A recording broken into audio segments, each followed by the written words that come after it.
do you feed the newborns? Okay, I feed them Harrison's juvenile formula, and I make it very loose so it's easy for me to tube them, which means I get a syringe with a straw, and I put that down their throat into their crop because they can't really eat.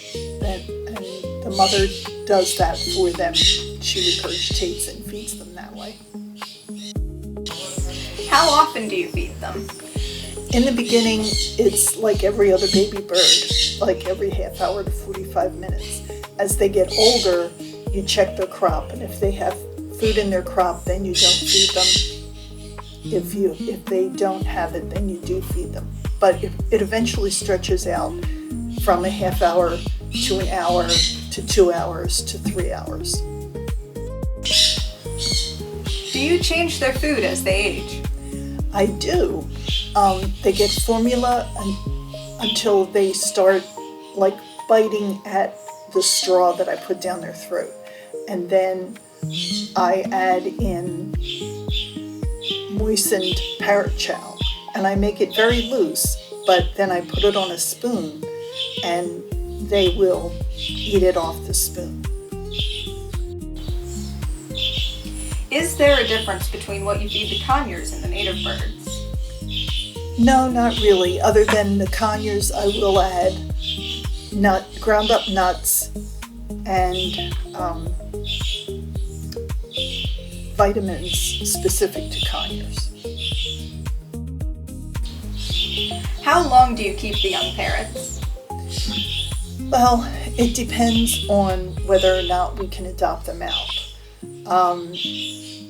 When they're eating on their own, like as they get older, the mush that I feed them, make it thicker and thicker, and then I offer to them in bowls. So when they're eating on their own, they are able to be adopted out. If they're not adopted out, then we have to test them for diseases before they go to a sanctuary, because you cannot release them because they're not native birds. Is there a difference between the length of time you house the conures and the native birds?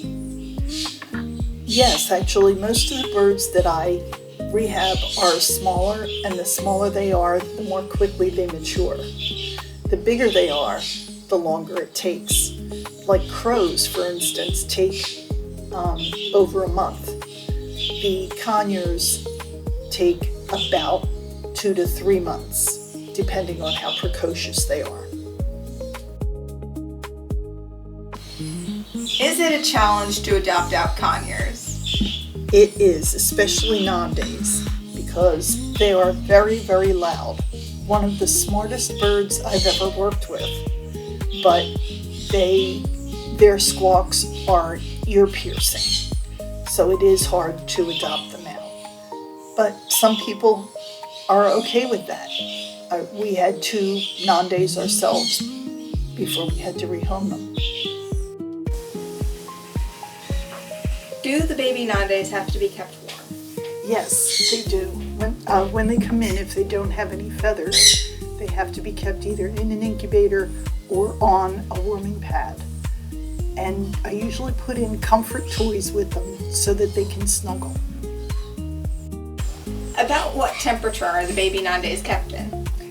They are kept from between 95 and 100 degrees.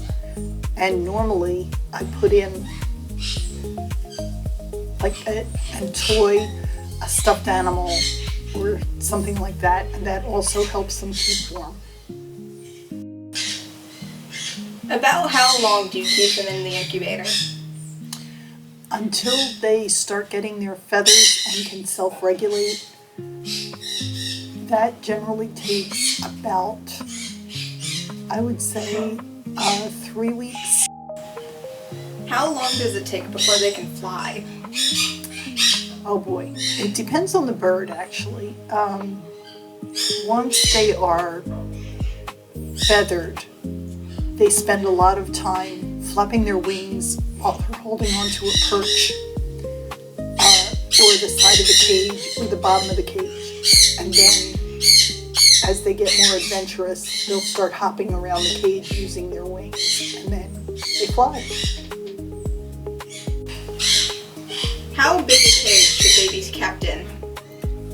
Adult Nandays should have a cage that's approximately maybe 4 foot tall by 3 foot wide. It should definitely be wide enough and tall enough that they can fly up to the top of the cage and down to the bottom and spread their wings fully.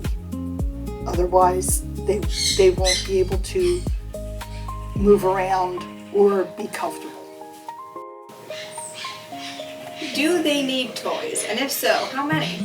Oh my goodness. Nandays especially need a lot of toys. You always have things hanging in the cage, like string balls, not string, paper string balls, or jute